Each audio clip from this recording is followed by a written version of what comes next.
Hello, and welcome to No Such Thing as a Bad Movie podcast. I am April Edmansky, and I'm here today with... Justin DeClue. And Colin Cunningham. And today was yet another bad movie lottery pick. Oops, I forgot to look up who the winner was. We'll just edit, we'll edit all this out. Anyway, Colin, why don't you talk about what movie we're doing? Just give me a moment. Wait, you here. want me to delay? Should I start tap dancing? No, I got it.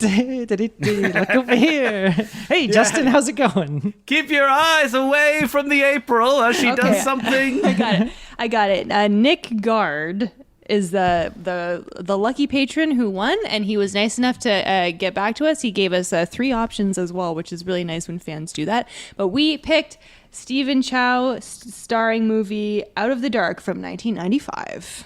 Directed by Jeffrey And I should point Lau. out, one of the movies that the listener gave us as an option I had never heard about. So I'm like, ooh, yes, please. What, you've never heard of this one? No, Out of the Dark, I definitely had heard about. I've watched it like multiple times and shown it. It's a good, like, throw it in a marathon if people want, like, a particular flavor of something. Yeah. But definitely not something I could qualify as a bad movie. No, no one not can at see all. me doing air quotes. Yeah.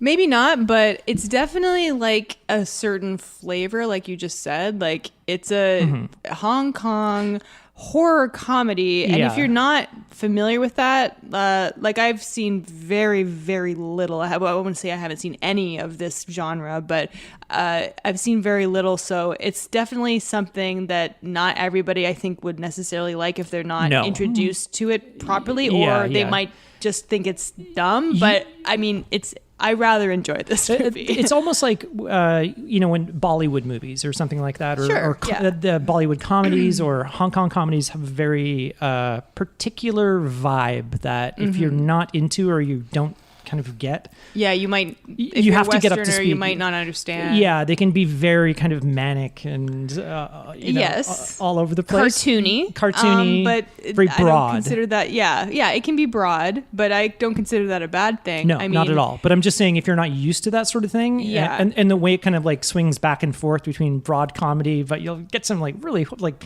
there's like rape jokes in this that are kind of like. It was 1995. I know. Welcome to Hong Kong, baby. Yeah, I know. There weren't any AIDS jokes, because that was a big. There's a whole bit in Tricky Brains, a Stephen Chow movie, where the joke is he pretends to have AIDS. Oh, boy. And like a date he doesn't want to go on. He's like coughing on people, and like a pamphlet falls out that's like how to live with AIDS. Jesus boy. Christ.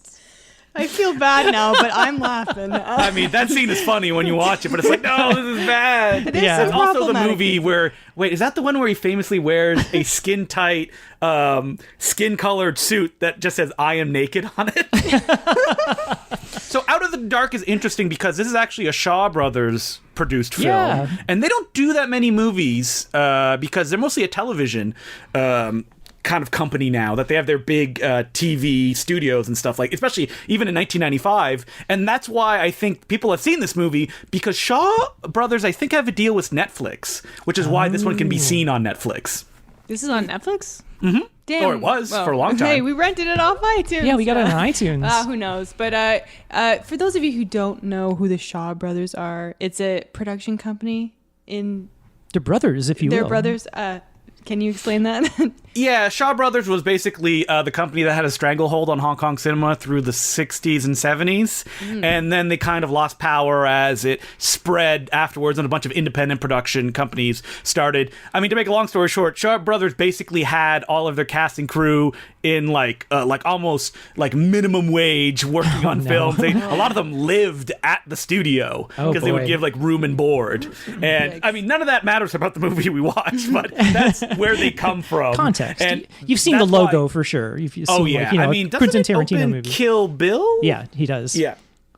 And so this movie is also, I should clarify that for people who've never seen any Stephen Chow film other than Kung Fu Hustle and Shaolin Soccer, his style of comedy was called like Mole Tao, and I know I am mispronouncing that, and it's essentially untranslatable for like if you do subtitles, because it's basically like Cantonese wordplay. Loosely translated, Mole Tao means with no source or makes no sense. But it's also about like, because Cantonese is like a tone-based language, if you say a word in a certain tone, it can mean something completely different. And a lot of Stephen Chow's comedy comes out of that, and that doesn't really translate, which is why there's like weird dead spots in his movies where you're like, what? Is that a joke? What's going on? I got you. Okay. Yeah. I mean, we definitely noticed that like the subtitles that first of all, the audio, the dub, I feel like it was dubbed in Mandarin, the version that we had, because I was like, it wasn't exactly lining up. And also, we had subtitle issues. We had broken subtitles, so like maybe we were missing some spaces. Every 10 words, it was fine. There would be like a space missing, so there would be 2 words. And you rented this? Like the version I watched off of iTunes. Subtitles. Yeah, off iTunes. Yeah, well, it had like you could select the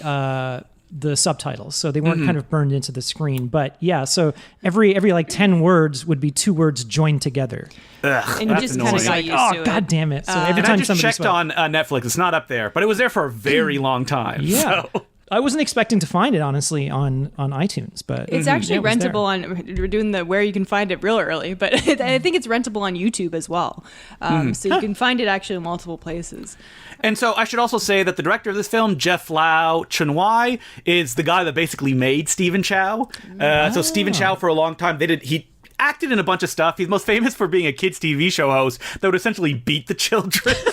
Like, he was just like a big asshole on the show. Oh my God. And so he was like in a John Woo movie called Just Heroes. He kind of wanted to be an action star, but it wasn't until he played a country bumpkin. Okay, so I'm going to make this real fast, but the Hong Kong film industry is insane. So Chow Yun-fat makes a film called God of Gamblers.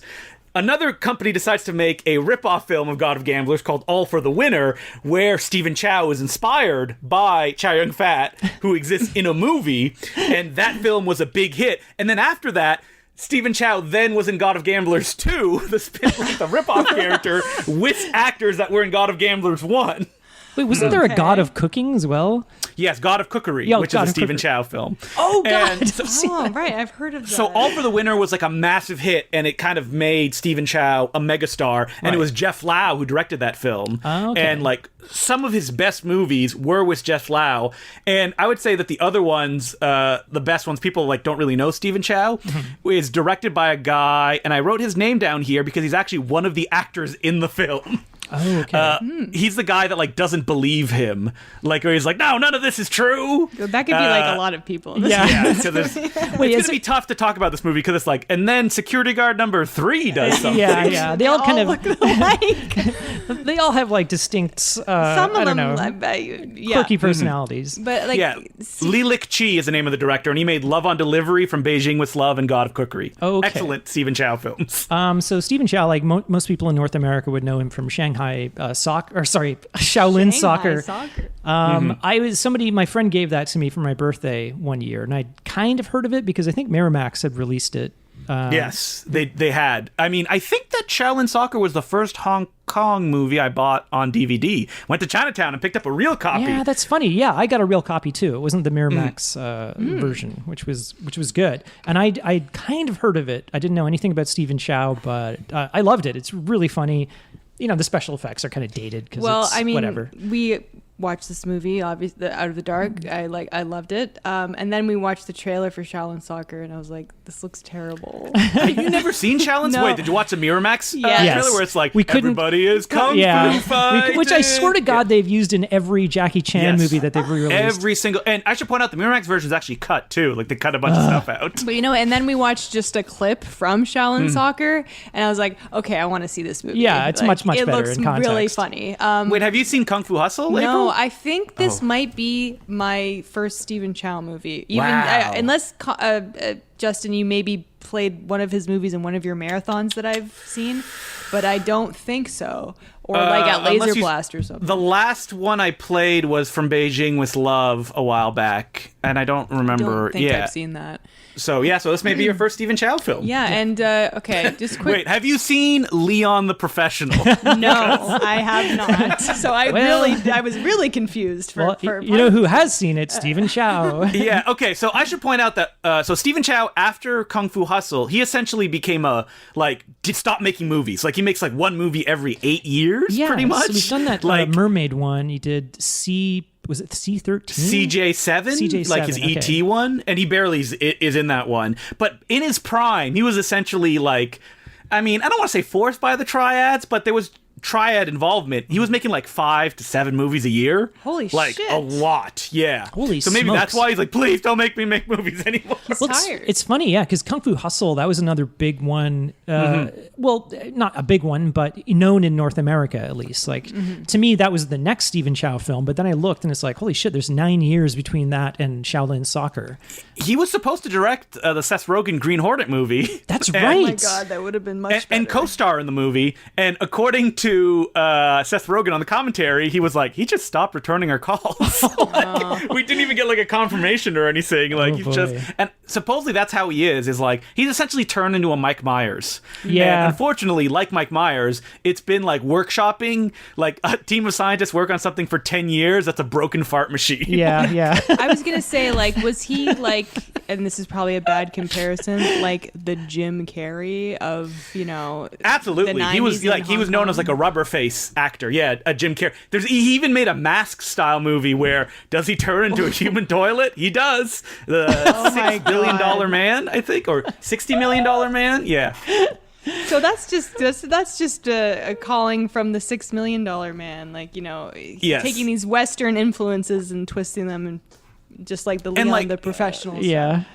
And like the parodies, it feels like these movies are supposed to be very like that they aren't expected to last, because like there's stuff in this movie where I'm like, that's a parody of a Chinese commercial, I feel, or like a Hong Kong commercial. Okay. Yeah. At one point they put like stuff on their eyes to see ghosts. Yeah. And it's like, this is parodying something, but I don't know what it is. So I had to be there when it came out. I thought it was just supposed to be bizarre and weird, because it is funny that you say that, because just a little bit, I was getting a little bit of like a Scary Movie vibe from this, just a little bit. And I'm not meaning that as an insult. I mean, Yeah. we all liked the first Scary Movie, but the dressing up as characters Did we? from other movies, you know, which, why is he even doing that? Just because he thought it was funny, I'm guessing. I mean, we all, as people, love the scene where like the guy jizzes so hard and then she blows up in the ceiling in Scary Movie.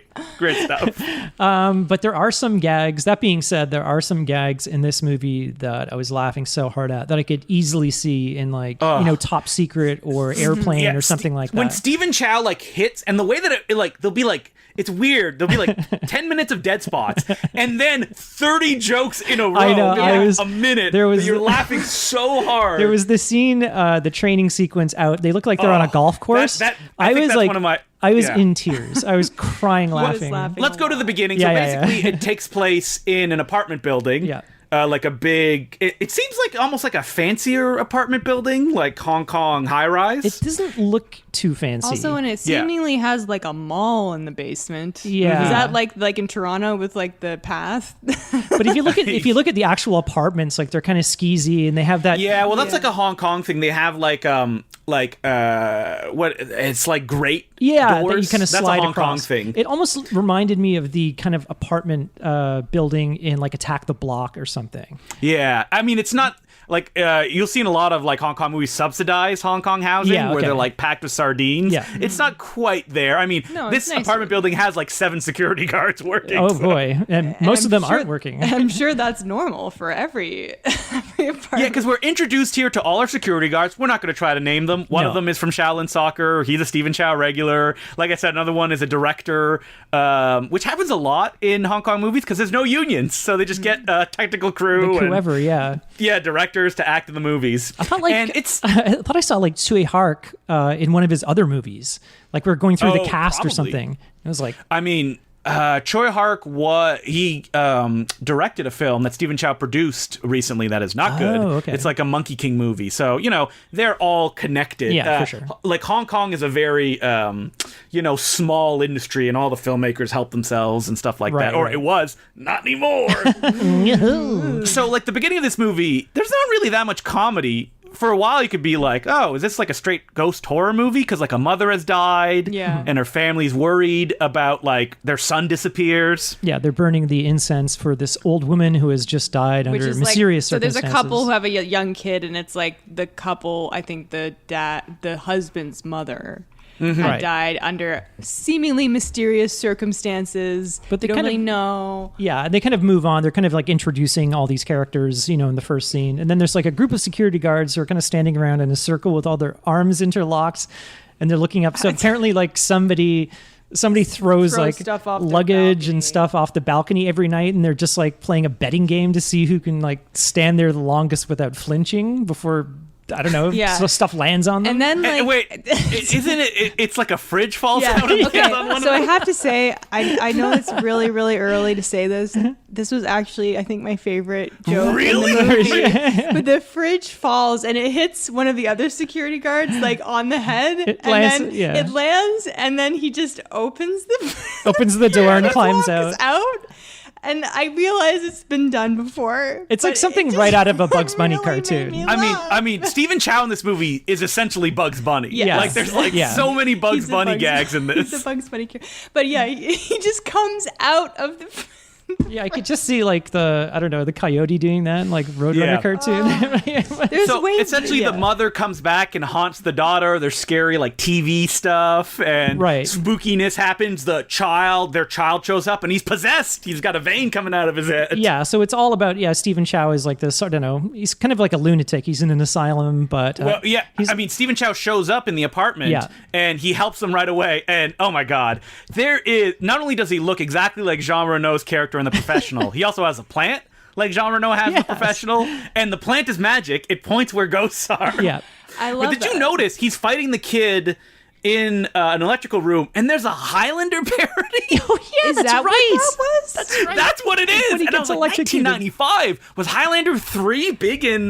See, I have no idea. It's really funny because we just watched Highlander like a month ago, but I thought I was getting like Star Wars. He kind of holds up his switchblade. Yeah, and but even like when he kind of catches the kid, he comes out of the shadows with his knife to his neck, just like Leon. Well, okay. Yeah, and he's like, call them and tell them you won't haunt them anymore. Yeah, so basically he's kind of like, he's like a self-professed kind of ghost hunter or ghostbuster. And so we should let people know that like what the main, from my experience, Hong Kong, especially Stephen Chow joke, is people getting beaten up very badly and screaming. Yeah. Because like right away, Stephen Chow tells the security guard, hey, I'm a ghost hunter, blah, blah, blah. And the security guard's like, what? You're crazy. And Stephen Chow's like, I'm not crazy. And then suddenly 10 men in suits grab Stephen Chow and drag him off. They drag him back to the asylum. Yep. But it was so funny. But there's like right off the bat, so you're introduced like these two security guards who are kind of planning a heist. Like we were saying earlier, there's like a kind of mall at the base of this tower. So they're planning a heist, and then they're cracking like rape jokes or something. Like they're like, they want a prostitute to come over. Yeah, and they're like, oh, we should rob that other store because the owner has big bosoms, and then we'll rape her. And like, what? And there's a lot of like that didn't really age well. There's a couple jokes that are kind of, but overall, not that bad. There was one joke that I really laughed at that's kind of off color. Was like the couple that were introduced to at the beginning. Lighting the incense for the old lady. Their kid goes missing, and they come down to the security guard. They're like, "Oh my God, our kid's missing!" And then one of the security guards is like kind of lighting a smoke, and he says like, "Oh, it's probably just some sex maniac's got him." And then his boss starts like hitting him with his billy club, and he's like, "What would a sex maniac want with a kid?" And he's like, "I don't know, sodomy." He's like, "Sodomy?" So the parents are just having a meltdown. He says it very nonchalantly. I mean, I felt bad, but I laughed a lot at that So joke. we should point out that the sidekick in this film is a woman. It's an actor called Karen Mok, and she's a big Hong Kong actor. I don't think she's been in anything in North America. But just to let her know, I don't know what her character in the movie is. She who wears many wigs. She wears a lot of wigs. She starts out, I didn't even know it was the same character, because she starts out wearing like this spiky orange wig. Like she's just broken up with her boyfriend. I thought that I was getting like a Run Lola Run vibe, and then she immediately is not wearing that anymore, and then because she needs to look more like Natalie Portman in The Professional. Yeah, exactly. She's wearing the exact outfit, wig, everything, bomber. And so did she see him and was like, he looks like Leon the Professional. I like him. Because she goes and visits him in the insane asylum. and she's like, she talks to him a little bit, and then she helps him escape, which has a really funny gag where there's a security guard. It's like, how are we gonna get past him? And it's like, oh, he's sleeping with his eyes open. Let's go. Yeah, that's like something out of Top Secret. Like they kind of run, Yes. they kind of turn around and bump right into him, and he's just like standing there. Oh, he's so sleeping. they go back to the apartment because they want to exorcise the old woman ghost. But what we learn is it was her kids that killed her. Yeah, that's kind of like revealed a little bit later. But there's like this creepy scene where the mother that we saw earlier, she's like in the apartment, and the TV gets possessed by. It was kind of like The Ring. Yeah, it was kind of neat. I like that scene. And then okay, it's hard to explain, but it's like she sees like the image of her living room on her television, and then she turns around, oh my God, there's a camera in my other room. And then she goes and she like turns the camera off, and then she looks at the TV, and she can like still see like herself from the back of her head, but then she turns around and it's like, was effectively creepy. Yeah, she turns around and it's like her mother's face, and then her mother's ghost like takes over the TV and it starts chasing her around. It's really cool. And so how we learn that the old grandmother ghost is actually a benevolent ghost is that a security guard is walking around scared, and someone's like, ooh, give me $50. And he's like, wait a minute. And it's a drug addict. And the drug addict's like, I'm just kidding. And then somebody else comes up, he's like, ooh, and the security guard starts beating them up and kicks off their head. Yeah. Yeah, so then we got a headless grandma running around, and it was really fucking funny. Yeah, it's like a short person, but they have this like extended torso. It's just like, running around. Do you guys remember that like Amazing Stories with like Christopher Lloyd with no head? Yes. It was like that, but like more comical because it just didn't look as good. They didn't have like the really good special effects. Yeah, their torso is like 12 inches you can see, like, longer than it should be. It was just the way it was running around through the mall. It was just so funny. And there's, of course, a mix-em-up where like the security guards were robbing a place, switch bags with the security guard that has a head in it. Yeah, it's like, this like scene is like a culmination of all these kind of story threads that they've kind of started at the beginning of the movie. And what ends up happening is the old lady ghost children can't get it out. They're like, we're gonna kill everybody because they know that we murdered our grandmother. And so I gotta ask you guys, how surprised were you when blood started splattering all over the place? Yeah, it's kind of and again, you don't expect to see that in a Looney Tunes cartoon. It did take me a little off guard, but it was very like cartoon violence because at that point it was kind of bloodless. Did you notice that the couple's son is like kind of like a big thing in the first 10-20 minutes, and then he just never comes back? Yeah, he's kind of gone. After his parents, we should point out, are brutally murdered. Just one of the funniest scenes, killed themselves. Okay, so there's a confrontation on the rooftop, and then the husband, I think he falls. He kind of confesses. He's like, I didn't mean to kill my mom or something, whatever. Something along those lines. And then so they're kind of all on the roof, and then Stephen Chow shows up, with a gun, with the gun, which he had in the insane asylum for some reason, and he's like this druggie that has. That the security guard guy has been he really carrying. Takes some punishment. He's always anything that happens, like if somebody goes to stab him, the druggie ends up getting stabbed. The security guard gets attacked, and he uses the poor addicted to drug guy, the human shield. He's getting stabbed like half a dozen times. You really have to see it because you can't. I could not possibly explain how many times this guy gets hit. And when Stephen Chow burst onto the roof, he accidentally shoots a drug addict. And the girl's like, "No, it's the two with the knives." There's a really funny gag here where like the husband falls and dies, and then the wife is like, I'm gonna kill myself and come back as a poltergeist and haunt you, and they're like trying to get her not to do it, and then Stephen Chow is like, wait, I'll pay you some money, and she turns around and she automatically has like makeup and nice hair again, and she's like, how much money? And he was like, I was just kidding, and then all of a sudden she's like ugly again and then jumps off. It was a very, very funny gag. But she's wearing red or something like that. She's putting on a red sweater, and she's then like, she has red lipstick on. Yeah, but it's like, if you die in this horrible way, you're bound to be like a poltergeist. So they all run down to the ground floor where the bodies are, and he's like, we can't let them die. If they die in this way, they're going to haunt the building forever. Sure. So this is one of my favorite scenes where he's trying to resuscitate the woman. And he's just beating her. He's just like kicking her. He's like beating her. He picks up like a pipe and like a block of Yeah, wood. he pulls a hammer and then like a folding chair from off screen, and he's whacking her. And then they cut to a really wide, which is like a typical kind of like Naked Gun shot, Yes. where there's two people talking in the foreground, and in the background, Stephen Chow is like jumping and stomping on her, and it's clearly just a dummy, and he starts like whipping her around, and like her foot like flies off or something like that. We love a good dummy shot. Good dummy shot will always make me laugh. And Stephen Chow was correct because she comes back to life, and then she takes a gun and shoots herself multiple times. Yeah, it happened. It like a couple of scenes in this movie, it kind of goes on so long, it stops being funny, and then it keeps going and becomes funny again. Yeah.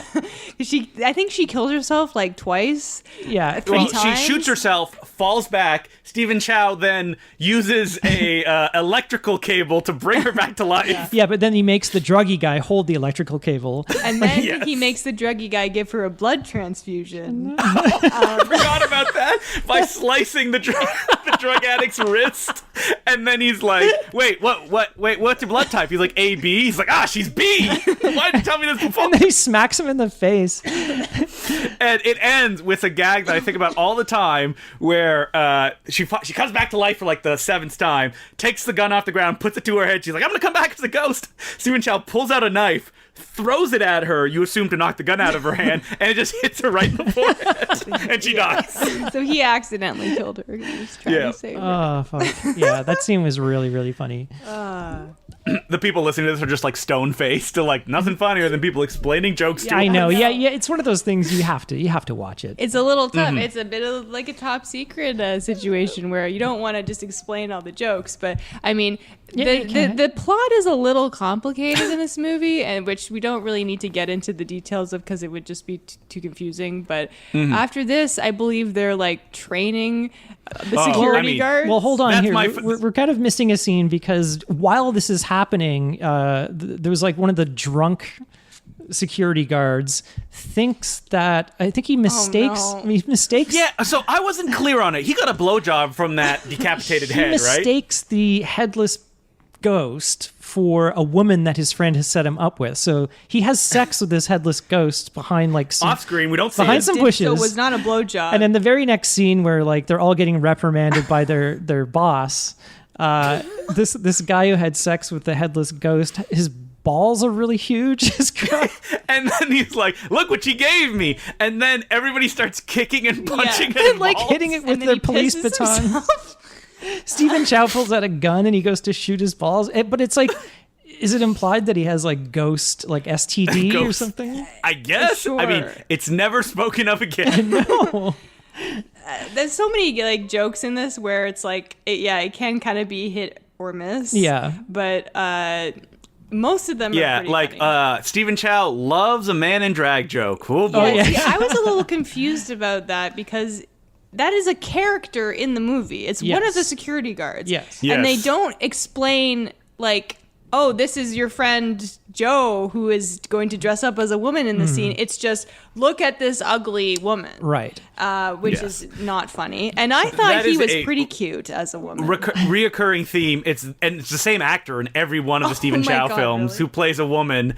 And like in this movie, it goes like the characters are vomiting because they find it so disgusting. Yeah, not good. He looked good. Yeah, he looked good. Yeah, he was a very, very pretty woman. Well, this is So this training- this all happens in the training scene. So this is but like it comes back later. He's going to show them how to not show fear. And so he it looks like a golf course or a beach or something. I'd say golf course. And this has got to be one of my favorite scenes. You're stealing it from me. I was you can have it, in though. tears. Well, you laughed a lot of the dummy too, so you can say. Well, the that's your dummies favorite. are always hilarious. But like this scene is so funny, and it's a straight up like Looney Tunes setup is. where essentially like I know the part that you find the funniest is Stephen Chow says, "I'm gonna take dynamite out," and you have to hold it and not be afraid. And right away he's like, "All right, let's get started." He lights it and he explodes instantly. And smash cuts to him in the emergency room. He wheeled in. it's always the and same then series smash of cut cuts. Back to the golf course. He's like, okay, He that goes, was a short fuse. I mistakenly picked one with a short fuse. And then it cuts to him and he's like lighting the next one, but he has to like hold it in his he puts it in his mouth. mouth. He holds it in his mouth and then he lights the match, but accidentally flicks it into his mouth, and then it like explodes again, but it always cuts to like the same wide shot of a mannequin exploding. His head explodes. Yeah. The mannequin's head explodes. I thought maybe it was his hat, but no, I think his hat always flies. And then off. in the next scene, like he's in that's that same hospital hallway, but like there's like a bandage on his cheek, so I think it's implied that like his head blew off. And the teeth. So from that point on, I was shocked because I noticed this time the commitment. He wears big buck teeth for like 20 minutes of the movie. Yeah, it is like he really. I'm like, okay, well, this is going to go away in the next shot or something like that. Yeah, he has these huge teeth for like a huge chunk of the movie. Until he goes to the hospital much later on, and they're like, "Oh, they use an iron on them to straighten them out." They're absurd. They're so big, and it's like clearly it's like what you get at the dollar store, and you're like in a 7th grade talent show, and you're like, "I'm playing a character," and they're clearly like affecting his speech. Like he can't. Yeah. Like, he just Good thing we had subtitles. Talking like this. I don't know how they kept a straight face. And there's a third punchline too, where he has the dynamite, and well, it's like 10 sticks of dynamite tied together. Or they're something. playing hot potato. Yes, there's a really funny gag where they're playing hot potato. He keeps trying to hold on to it until it's low, then he can pass it around. Yeah, and then finally he gets it, and he looks over to pass it to the next person, and the woman is standing like 30 feet away, and he's like, "No!" And then it blows up. But did you notice it's really quick, but it's not him going to the hospital, it's the other guy standing beside him? Yeah, it's because before this happens, he puts on a motorcycle helmet. So when the sticks blow up, it's everybody is like around him has been like injured. Oh yeah. And he's the one that's pulling like the gurney. It's really funny. Yeah, it's really just kind of like classic comic timing. Yeah. It's like the editing of like comic editing that you wouldn't get in like a scary movie or an epic movie. No. This is like it's like Edgar Wright editing comedy, fast editing comedy, and for something works. So like weirdly what's the word I'm looking for? Like it slips through your fingers. There's a word for it, and it's just on the tip of my tongue. Elusive. Oh. No, not elusive. Ephemeral. That's what I'm looking for. It's like very ephemeral. It's shot like so slickly, like it looks so nice, like the color gels and the camera moves and stuff like that. Sometimes, for jokes that it's like, oh, that's bad. Like the next scene where they're all at a dinner, and for some reason one of them starts like vomiting blood. Yeah, I don't know what that was about. I actually went back and I was like, did I miss something? Like, I'm assuming what's going it was on? like lingering injuries from the previous scene, like the explosion. Sure. But it kind of comes out of nowhere, and you're like, okay, what was that all about? And what's important about this scene is that he says, I see ghosts everywhere. You can see them if you put it's like cow's tears on your... Because ghosts hate cows, which is also why they hate chocolate, which plays into later on. And you can also catch ghosts with saran wrap. Yes. Yeah, so he gets everyone to put on this... it's like this blue liquid. It's frosted blue eyeliner, which was big in the 90s. Well, they all kind of put it on. It just cuts to a wide shot of them all. It looks like they have blue eyeshadow on. Yeah, and really I think that's supposed to be a joke. Like, isn't it silly that men are wearing blue eyeliner? Yeah, that's a joke. I think that was the joke. Pretty much. And then right after this, you get the scene of the guys chasing down the woman in the red outfit, and I still found it funny, but it's a little blue where they're like. They think she's a ghost, so they're grabbing at her and touching her, and they're touching her boob, and they're like, "Wait, let me touch it. Let me touch it." Like, it's not the worst thing ever, but it's a little off kilter. But I giggled. They're feeling her heartbeat. They're like, "No, she can't be a ghost." And they're like, "I don't believe you. Let me try." Is she a busty woman in a low cut red dress? What are the odds? Yeah, she is. Exactly. And then we get a scene where Chow Yun-Fat, it's Chekhov's flying hat. Wait, Chow Yun-Fat? He's like, what? Did I say Chow Yun-Fat? Yeah, you said Chow Yun-Fat. Oh, Stephen Chow. Sorry, I was getting my God of Gamblers confused. Stephen Chow Yun-Fat. Yeah. He's showing them a flying hat he invented. Sorry, I said Chekhov's flying hat. Yes, because it is. It may or may not come back later. And after all of this, the security guards still don't believe him. And Stephen Chow's like, I'm invincible. Like, I want you to stab me with this chopper just to prove that, I can't feel pain. And then... and then it kind of goes on for a really long time where they're like yelling at him, and he's like, no, stab me. And he's like, no, I won't do it. And Natalie Portman is the only one who does it. And of course he's like, oh, I didn't think you really would. He falls immediately. You think he's dead, and then he disappears from the movie for a couple scenes. Yeah, he's missing for a little bit. 10-15 minutes. He's gone. Yeah, it's like Stephen Chow's like, I'm shooting 5 movies a year, man. I gotta go make my other movies. Well, you just like cut to the what is it, the triads or like they something that the triads did to the director Wong Jing supposedly is they actually like broke all his teeth by like curb stomping his head. What's crazy about the God of Gamblers film is that the God of Gamblers' best friend in the movie is an actual like mega triad member. What, in real life? In real life, yes. Oh, is he a good actor? He's fun, yeah. I mean, he gets to do all the coolest stuff in the movie because he's probably dictating what's happening. Do you think that, like, the mafia in America was ever, like, that involved in, like, filmmaking? Pornography. Oh, that's their racket? That was their racket. So, like, Deep Throat, like, made, like, so much money. And Texas Chainsaw Massacre as well was, like, mafia-driven as far as, like, the distribution of that. And, like, Tobe Hooper and the people who made that saw nothing. But, yeah, like, basically the whole film industry for a long time was run by triads. The director of Fantasy Mission Force said that he and his actor friend were, like, forced to make movies, multiple ones a year, because they were making very popular films by the triads. Hey, wouldn't you love to be forced to make movies?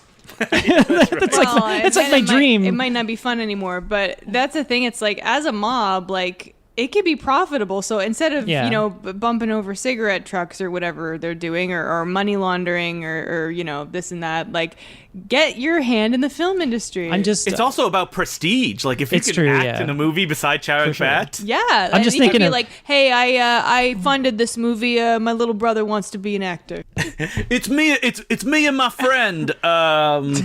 Art Hindle are making a movie. The biggest stars that you've ever seen. I'm just thinking of getting a call from some gangsters like, yeah, you're going to direct 5 movies this year, Colin. And I'm like, no. But what if it was like, okay, you have to direct. No, they're like, you have to do multiple podcasts a day. No. All the movies. No, but what if they said, like, Colin, you have to direct Transmorphers 7, and it stars Dean Cain, who won't show up on time. Like, that would suck. Or you're saving the dog who saved the dog who saved Christmas. 10. Dean Cain and Prevalent Ray's like, hey, I like directing those movies. If I could use like a pseudonym, yeah, sure. Kevin Sorbo and Dean Cain. I mean, do pseudonyms work anymore? Like, everybody knows who directed. Everybody finds out eventually. Yeah, I guess. They're too good at hey, they don't. I was going to say that Stephen Chow actually couldn't even be let into Canada due to his triad connections. Really? Yep, he was stopped at the border and they said you can't come in. How do they know? Oh, it's probably just well documented, like, hey, in a database somewhere. To, the mob. Hong Kong film director, eh? Probably connected to the mob. Yeah, I guess so. Because I think he was supposed to come. It may have been like a TIFF screening of some kind. I'm pretty sure, and it might have been that E.T. one. Oh, CJ7? Maybe? Yeah, probably. I can't remember. Well, that sucks. That movie's not good if anybody wants to check it out. Yeah, I've kind of heard not so good Stephen Chow is supposedly a very Peter Sellers-like person. That's the feeling. Like, very difficult to work with and, like, very dour in real, like, day-to-day life. Which is why, like, there's always bloops at the end of his movies. Like, hey, he's a fun guy. They're having fun. That's the impression that I got. Are you telling me he's not like that? No. The bloopers are just, like, shots of him, like, tears. Who are, like, really funny people? I guess Jim Carrey was supposedly pretty affable in his day-to-day life. Fellow Canadian. I guess so. Yeah. But now he just seems all self-serious. Yeah, he's broken. Now he does kind of seem like he's broken when he watched that documentary was horrible. I liked it. That Andy Kaufman does? Like, oh my god. Dude, you awful. got issues. No, it's like how insufferable. Can you imagine being Danny DeVito, who knew Andy Kaufman, and then like someone's pretending to be him? You're like, oh my god. It's just like that's the epitome of just fucking like that insufferable method acting bullshit. And you could just see when he was doing it. You could see the reaction on Danny DeVito's face. It was just like, But yeah, I do think that a lot of like comedic actors, they all have comics as well, stand-up comics. They always have this dark side, and I think that it's because they have this thing of always like wanting to make people laugh or make themselves laugh to kind of stave off these negative thoughts. Oh, comedians never laugh. They're not allowed. They can't allow themselves. Yeah, they're to do always so. expected to like, be funny or but perform. if you take someone like, like Conan O'Brien, not a stand-up comic, but a very, very funny guy. And like, there's stories like of him, like in the early like Simpsons, like writers' rooms where he would just perform for like 5 of the other writers and just go bounce off the wall and stuff just for them, like just because like he felt like he wanted to do that because he enjoyed it. And that's why people like him end up getting their own like TV shows and stuff, but it doesn't mean that like, you don't think Stephen Chow would get a talk show? Justin, if he wanted to, he just had to turn it on, like in the moment. He had a kids TV show. Remember? He just turns sideways, and there's like a triad there, like tapping his watch. No, with like another movie script, like hurry up. It was like cameras ready to go. It's like a Bowfinger. It's like Chubby Ray. He's always making movies. Okay, should we get to the conclusion of this movie? Yes, the big climax of the movie, which is the security guards are scared because the ghosts are supposed to come at night. Stephen Chow's not there. He's in the hospital because he was stabbed. Yeah. And then there's like a big microwave scene, which is kind of cool. Yeah, they all start picked off one by one. One of them gets killed by being trapped in an elevator, and then the elevator fan drops from the ceiling and chops him up.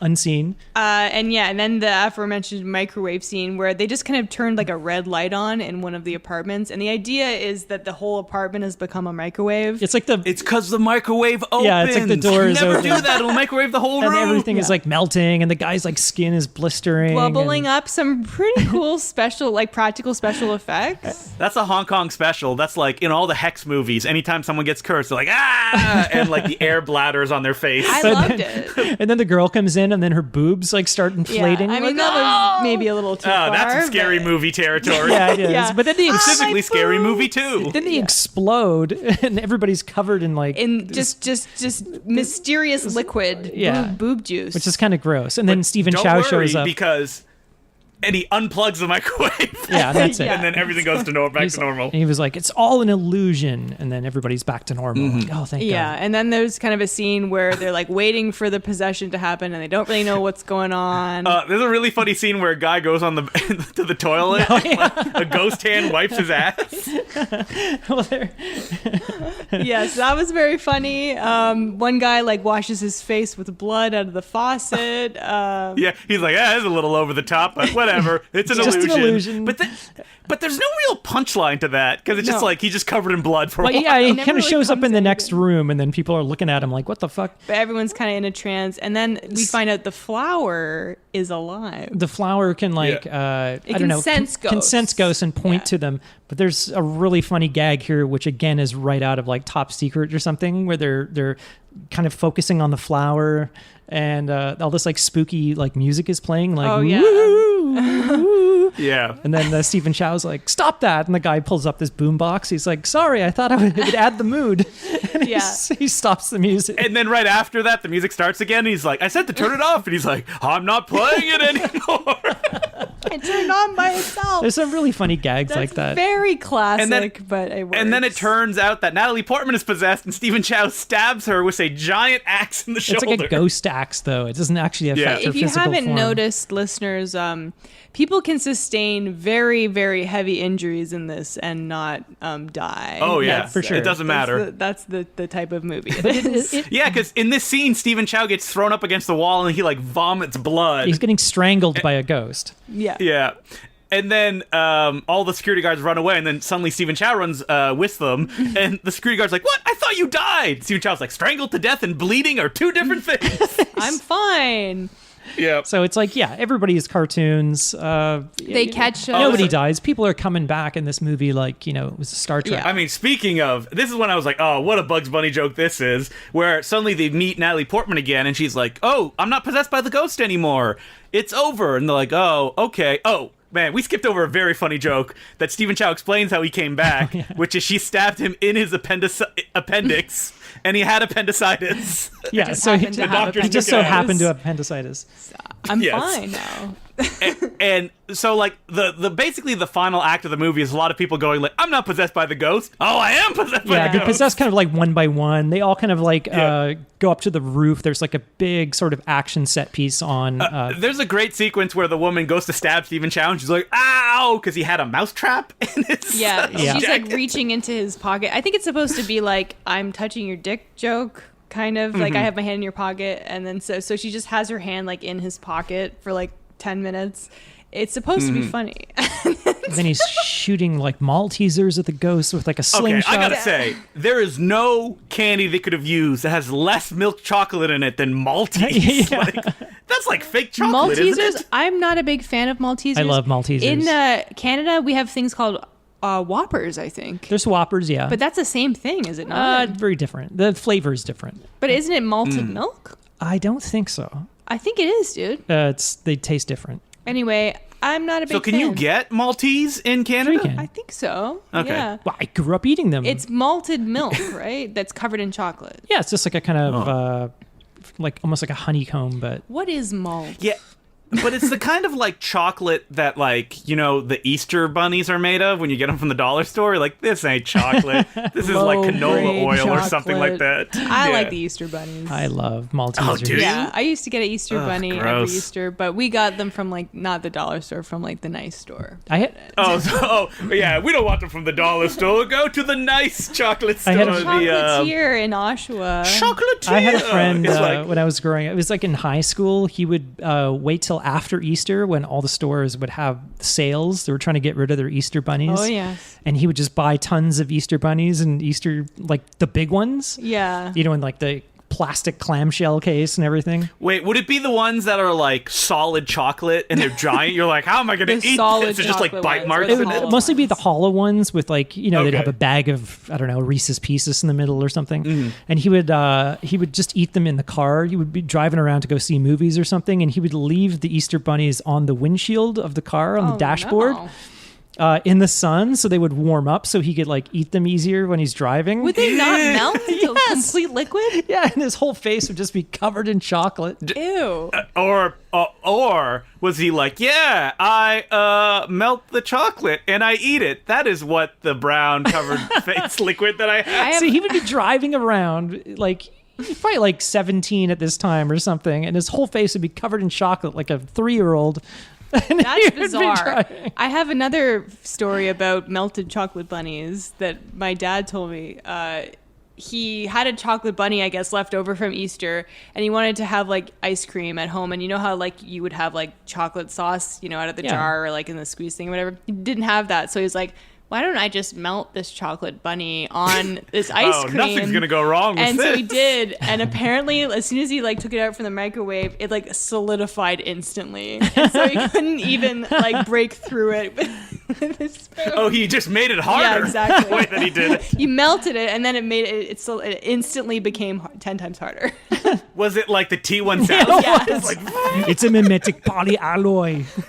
yeah, you had to freeze it, then shoot it with a gun. That was the only way. It's true. If you put those chocolate bunnies in the freezer, they shatter instantly. Oh yeah. Where else are you supposed to put them? They're gonna melt, and Colin's friend's gonna You eat put 'em on the He's gonna have dashboard. Poop Mouse driving around Toronto. And he would really play it up too. He'd roll the window down and like say hi to people when he's like passing them. Would yeah. he? Hello. He seemed very proud that he was. had Yeah, chocolate some bunny. say old Poop Mouse is still driving around Toronto around Hey, Easter. that was like his favorite time of year. It was the Easter. cheap Easter bunny. This weird the friend, after Easter and that bunny. friend was April Atmansky. No, it can't be me because I don't drive. And also, you ate only the fanciest of Yes, chocolate. there was a fancy From the fancy chocolatiers. chocolatier that I could But you didn't. April, we have your favorite from Tibet. I know it's the only chocolate you like to eat, the one that is pooped out of cats' anuses. Really? So you didn't go to Sears the week after Easter to buy? Like, Oh yeah, buy that garbage. Like it's those little like the circle chocolates, like the eggs that just taste like garbage, but you're Yeah. a kid, so you don't know Cadbury any better. cream eggs. Well, he would get the yeah. I'm talking like again, I'm talking like April, the big. That's fancy chocolate you're talking Oh, about. you're talking about those little ones in the Yeah, foil.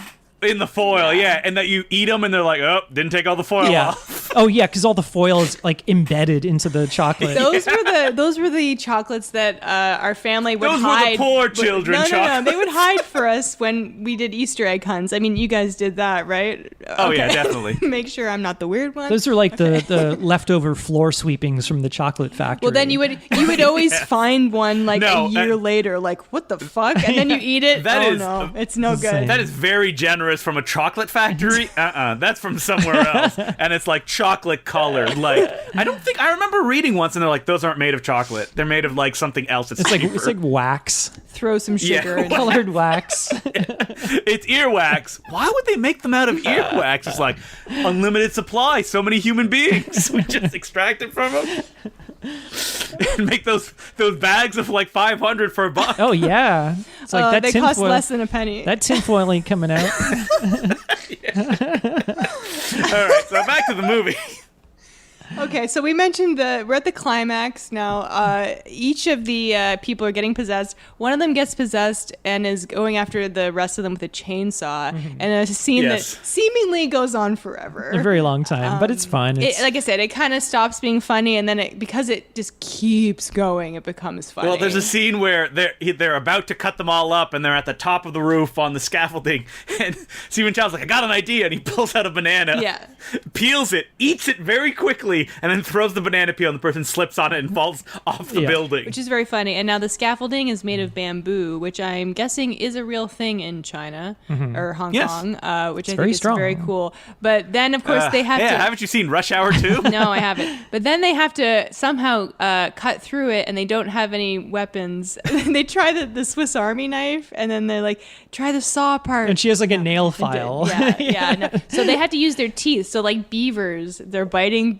through it, and we all stood up when that happened. It was like, oh, Canada. It just reminded me of home. And then the only way of escaping is to use Chekhov's flying helmet. Only we don't have the helmet anymore, so Stephen Chow makes it out of newspaper. Yeah, he's like folds origami hats for them all to wear with like, little At this point, we're only down to 4 people. All the other security guards have died. Have passed. I think. I believe. And I like how there's like optical effects where like the hats like they're like red lightning hits them to show that they're working. Yeah, it's like all this glowing glitter. It's very like kids movie. Yeah. And then they're of course flying around like Peter Pan on these wires, and they're like woo, which is pretty funny. And then one of them becomes possessed in the air, and then back and forth, and then eventually Stephen Chow. Who does he have a name in this movie? Leo. I think they call him Leon. Yeah, Leo? from Leon the Professional. It's funny because in Leo. the subtitles it says Leo, but everywhere I look online, he's listed as Leon. Okay, well that could have been a wrong subtitle. It's quite possible. So he becomes possessed, and he's like, I can hold the ghost off because I am strong of character, which is something that he's been preaching this whole movie. And he urges Natalie Portman, surrogate, to stab him.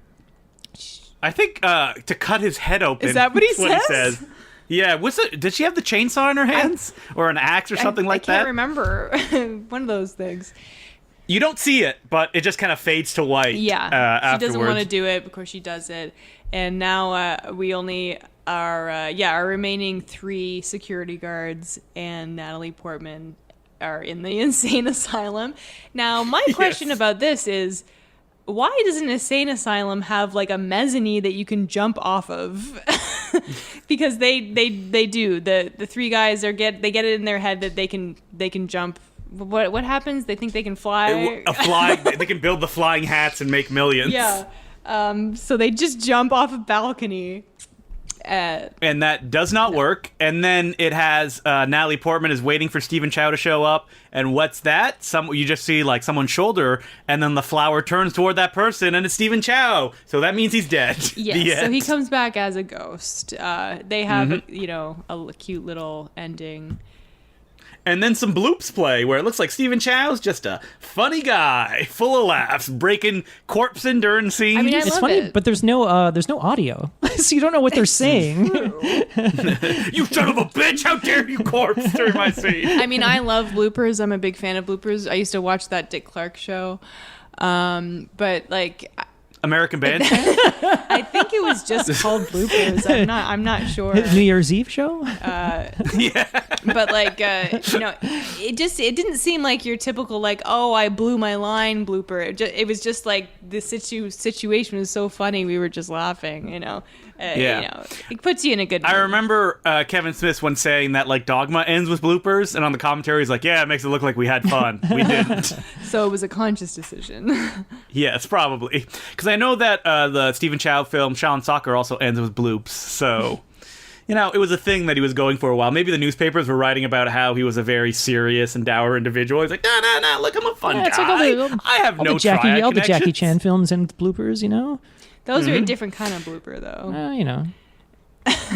Jackie Chan shows up in Stephen Chow's King of Comedy as a stuntman that does a better job than Stephen Chow. Oh, wow. Yep. No, I haven't seen Shaolin Soccer, but the clip that I saw, it contains a lot of CG.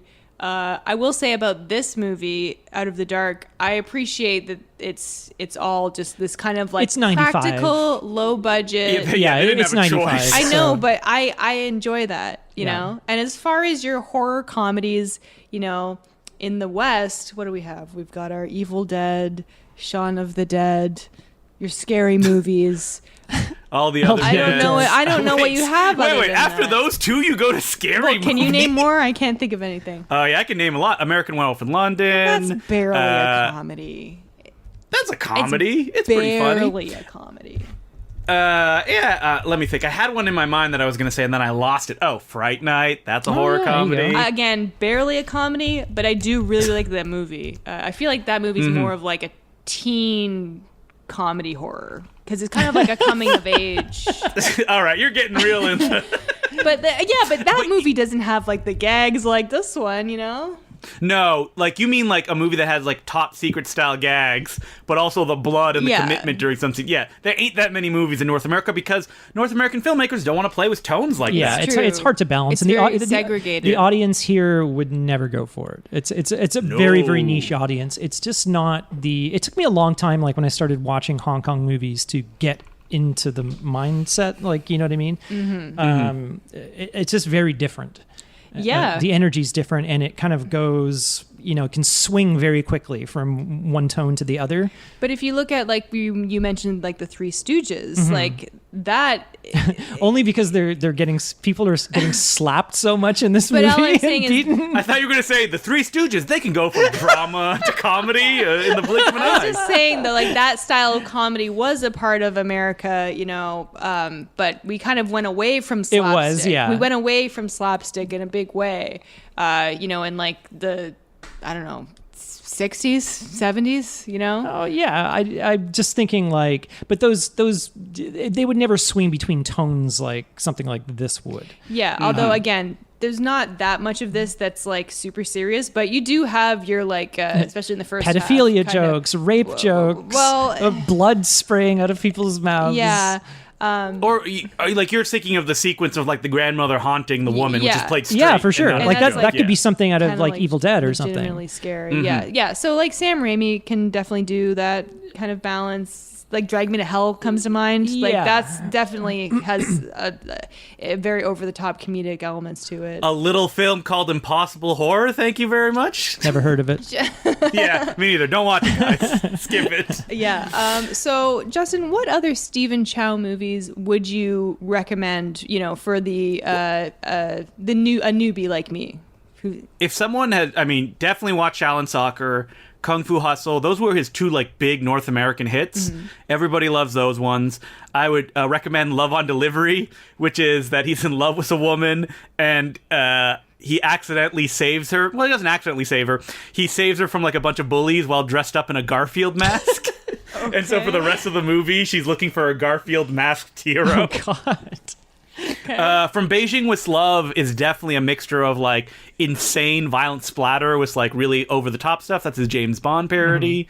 People really like God of Cookery. I'm not that big of a fan. I think that one's particularly mean spirited. I've seen a bit of it. Hang on, from Beijing with Love. Did you play that for your summer movie Mind Mounts? Yes, I did. I did see the beginning of that. I had to go out and do something, but I definitely because he's like something about chopping meat or something at the beginning. Yeah, he's like a butcher who's also a secret spy. I did see like the first 15 minutes of that. So okay, I was digging that. So I definitely will finish that one. But yeah, those ones are really good. He has like a big filmography, and I know it can be scary, but if you start there, like there's enough movies there that you can start like going down the line. Try to avoid anything that has like sequels in it, and some of his movies are like very verbally based, so you want to avoid those like the plague. But and then CJ7. Oh yeah, CJ7, the one that he's barely in, and is about a CGI alien who like it farts or something like that. I don't know. This sounds right up my alley. Well, actually, The Mermaid was pretty well received. Yeah, right? Yeah, The Mermaid's okay. The Mermaid, again, like it has like one amazing sequence where a mermaid man has to pretend to be a sushi chef, and he starts cutting himself up. Oh wait, I think I've seen bits of this on. Pretty funny. I think I've seen bits of this on. And the mermaid, no, he's a squid man, and he's like making sushi. Yeah. As he's like chopping himself up. Yeah. So that's funny, but like.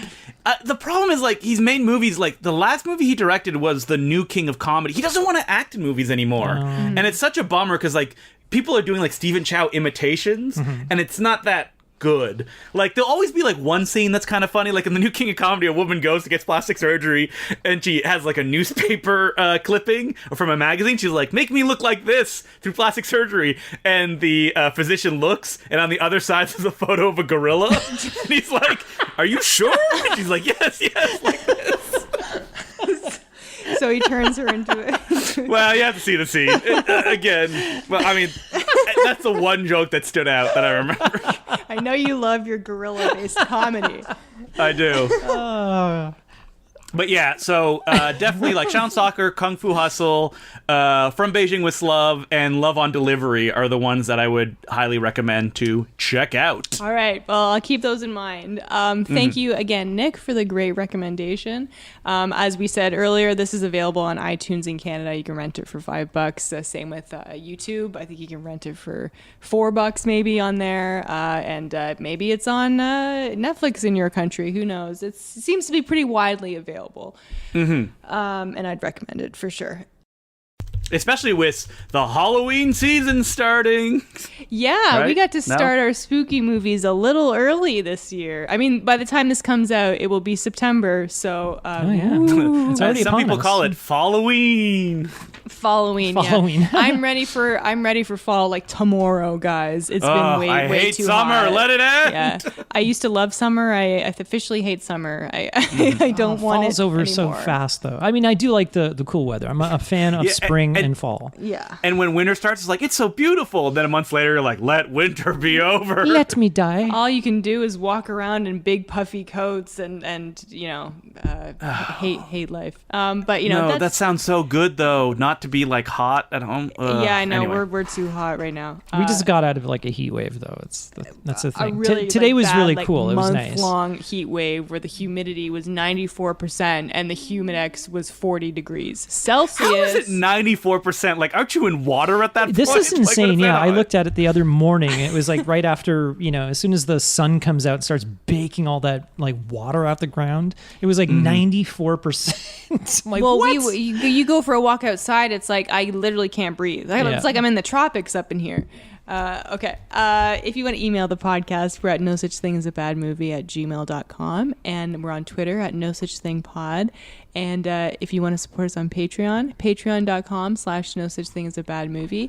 If you want to subscribe at the $5 level, you'll get a bonus episode every 2 weeks. And if you're on the $2 level or up, you can be submitted into the Bad Movie Lottery, like the episode that we just had today. And next week, we have our little bonus episode coming out. We're talking about F9, the newest Fast and the Furious movie. And if you know us, you know we are all very big fans of the Fast and the Furious franchise. So F9, Franchise 9, that's what it should be called. But two of us are not fans of John Cena. Who is it? Listen to the episode to find out. Overstated. I don't mean to rag on him. Yeah, you can't see him. That's the John Cena thing from wrestling. I hear. I've never actually watched him wrestle. Did he wrestle under the name John Cena? Yeah, he didn't have like a... Wasn't he like the Cena-nator or something? I don't know. The Cena-nator. Ew. No, he was people hated John Cena because he was the good guy who always won, and he had no real gimmick. I think he was a rapper for a while, and that was his gimmick. Yeah. Wow, you're just blowing my mind with all this John Cena. I think he has a rap album. I'm checking here. Oh my god, this is awful. Doesn't he speak Mandarin? Yes, but supposedly he's tonally off, so it's difficult to understand him. I loved watching that apology video. It was fantastic. Yeah, where he's like, Taiwan is not a country. Oh, God, John, no. Did you hear about that, April? No. He admitted, he said Taiwan was a country. In passing, I think. In passing, and then because I think Fast 9 or something was going to open up in China, it was I guess the producers forced him to go and apologize in Mandarin. That's a huge no-no in China says that Taiwan is part of them when, yes.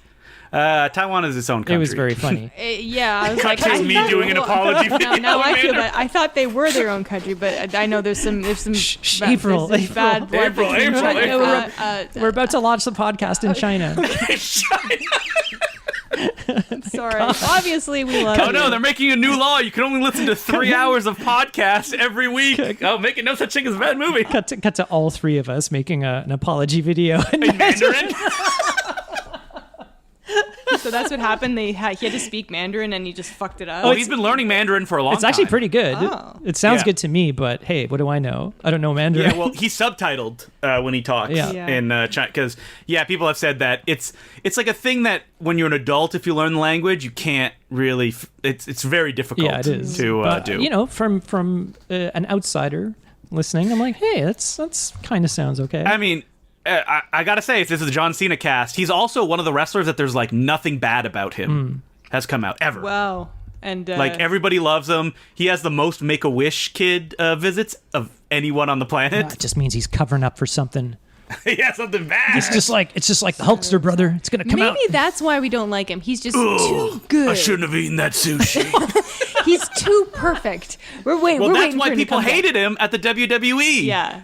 They were he's too perfect. They were annoyed by him. He's not perfect. Look at his jorts. He used to wear a backwards baseball cap too. Oh, wasn't he in that firefighter movie? I'm never gonna let that go. Which one? I might be talking out of turn. You might not Are even you talking? Are you thinking of the Marine? No. It came out last year, and it was him and the kids. Wait, why are you holding that against him? Yeah, the kids firefighter movie. Movie. Bad. That's why. He's good in the Suicide Squad. I like him in that. Yeah, he's good. He wasn't bad in that. April will not, just like Roman Reigns, she will not budge as John Cena attacks. Okay, so cut to April making an apology to John Cena in Mandarin. Those things I said were completely taken out of context. Hey, you're listening to the No Such Thing as a Bad Movie podcast. I'm John Cena, your host. I'm here with Justin DeClue and Colin Cunningham. We're not even going to acknowledge that other host. That's funny. If you want to reach me, I'm at April and Mansky at Twitter and Instagram. You can reach me. Why? Well, you can reach me. That's a weird way to start that.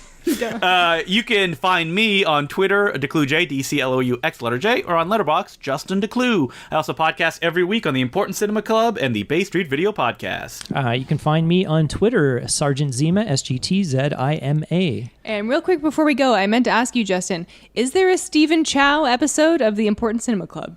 There is, and it is one of the most shocking episodes of the Important Cinema Club ever, because Will admits he doesn't really find him that funny. Wow, that's shocking. That is shocking. It is the only time that I was taken so aback that I recorded, after we recorded that, like an answer to Will's, because Will's like, name me some funny movies he made that. I was like, I didn't know. I was so shocked. So I had to go back and mention some. So it's weird. So you hear my voice change. And Will, when I brought that up to him a few months ago, he said, I never said that. I'm like, we recorded a podcast about it. You might need to re-record that podcast, or be like, Stephen Chow revisited, Because he was like, maybe he was just in a bad mood, but he's like, it's not that much I find funny about him. Cut to Will making a video apology to Stephen Chow. That is shocking. Will has no teeth anymore. No, he said he finds like Shaolin Soccer funny and Kung Fu Hustle, but like the ones he watched for that week, he was like, he wasn't really feeling it. Those are the only two I've seen other than this one. I think he had seen Out of the Dark too. Mm-hmm. and he wasn't a fan. So it's still just it's shocking to me just because like he loves the Three Stooges, Jerry Lewis, Looney Tunes, like those are all very similar things. But this is the ultimate crossover podcast where I get to shit talk Will, and he'll never know because he never listens to this podcast. No, you're not shit talking Will. Will's great. I'm just talking about his opinions on movies without him being here to defend himself. Wait, are you gonna I have to say about this thing as well? Oh no, you're gonna dunk on Jerry Lewis? Not today. No, yeah. You have to complain about John Cena doing that CGI bull movie, Ferdinand. Yeah. How dare you? Oh, God, that was John Cena? Yep. Oh, man, I hate him even more. Okay, that's it for this week. I know it's still September, but maybe soon we can get some spooky things coming your way. I mean, we'll probably save it for October, but you never know. Thank you for joining us this week. I'm April Admansky. I'm Justin the Clue. And I'm Colin Cunningham. And remember, there is no such thing as a bad movie.